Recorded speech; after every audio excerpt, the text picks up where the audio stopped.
Spoštovane obiskovalke, cenjeni obiskovalci. 22. april je po vsem svetu znan kot Dan Zemlje. Ta največji in najpomembnejši okoljski praznik je povsod zaznamovan z različnimi dogodki in prireditvami. V naši knjižnici pa bomo ta dan počastili s predstavitvijo knjige Zmajeve črte.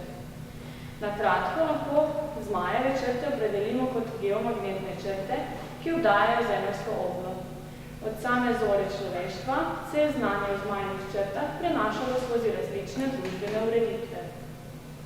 Poznale so jih različne civilizacije, znanja o teh črtah pa so svoj vladarski in religiozni sistem najboljše vključili Kitajci in Rimljani. Knjigo nam bo predstavil Tadej Pretner, ki je dejaven na področjih holistične radiestezije in sicer energijskega urejanja bivalnih prostorov, kristaloterapije ter preseganja vedenjskih vzorcev. Gospod Tadej, beseda je vaša. Glede na to, da je Dan Zemlje, bom jaz v bistvu tole predavanje oziroma predstavitev način razširil.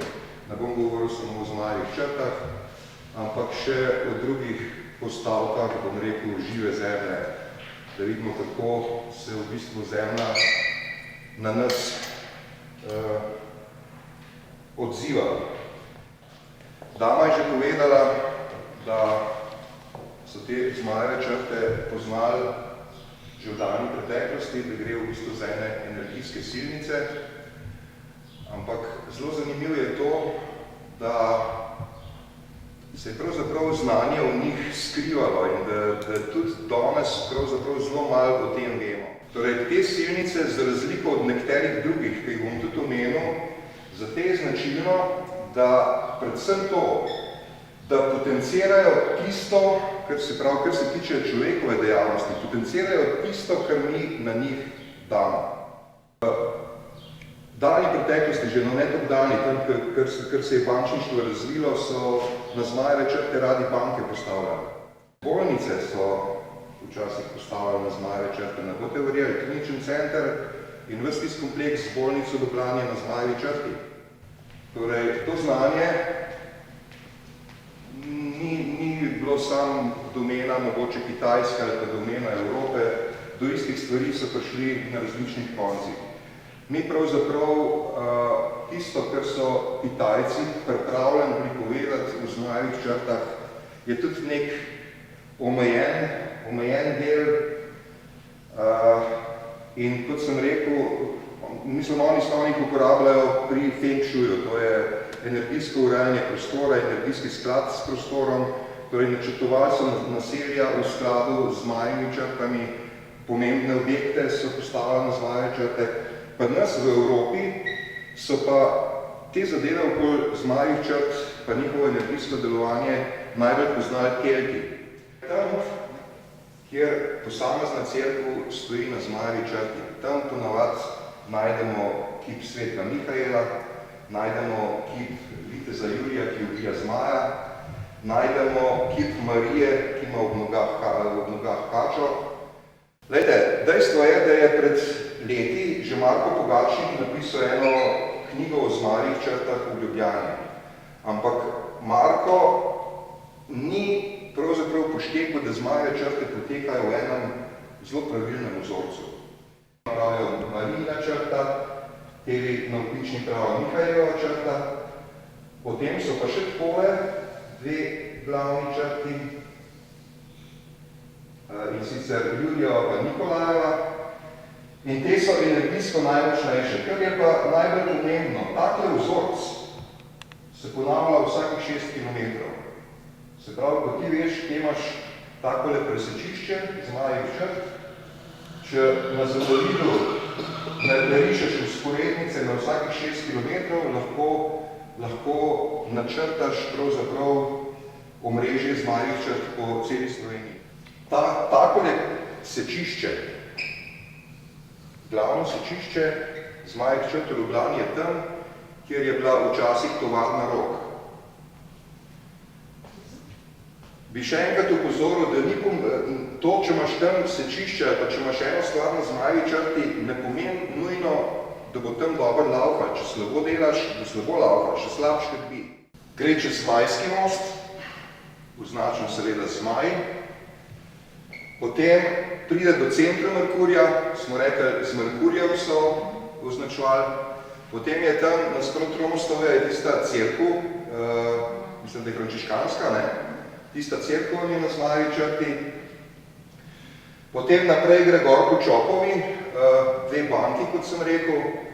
Pol pa zanimiv, leti naprej, točno na Zmajevi črti je stal bivši komitej Zveze komunistov. Na to stran so pa te, recimo, bolnice, kompleks bolnic. Ga pa je tukaj gor, na teli na Vpični. Tukaj je imela svojo bazo glavno vojašnica Avstro-Ogrska vojska. In na istem mestu je bil pol Janša zaprt, če se spomnite, takrat malo pred osamosvojitvijo, torej glih na Zmajevi črti, ampak prej je bil pa tle vojaški štab, glavna kasarna. In če potegnete tukaj dol, pa greste čez Ljubljanco, boste tukaj dol naleteli na tisto nenavadno cerkev s takim špičastim turnom, ki je bil zadnji Viva film. Pa potem so še, veste, tako imenovane pomožne Zmajeve črte, ki so pa takole vmes.